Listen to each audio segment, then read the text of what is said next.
Lara, dwi'n cyflwyno Caru Siopa, rhaglen ffasiwn sy'n yn helpu chi chwilio am bargeinion, dillad vintage ac ail-law. A dyma fy 3 top tip i ar sut i ffindio nhw. Mae sbwriel un person yn drysor i berson arall. Felly, os ti'n mynd trwy siopa ail-law ac yn ffindio sgert hen nain bach, mae ffordd ti'n gwisgo fo yn gallu newid o'n llwyr. So, fo t-shirt efo fo, gemwaith cool, a we. Tip rhif 2.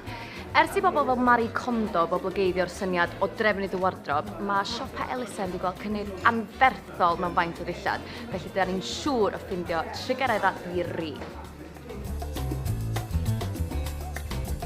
Un o'r pethau pwysicaf fedri di wneud pan ti'n siopa ail-law i lot o fynydd. Achos fedri di fynd am oriau, methu ffindio dim byd ti'n licio. A wedyn, ti'n ffindio rhywbeth ti'n garu.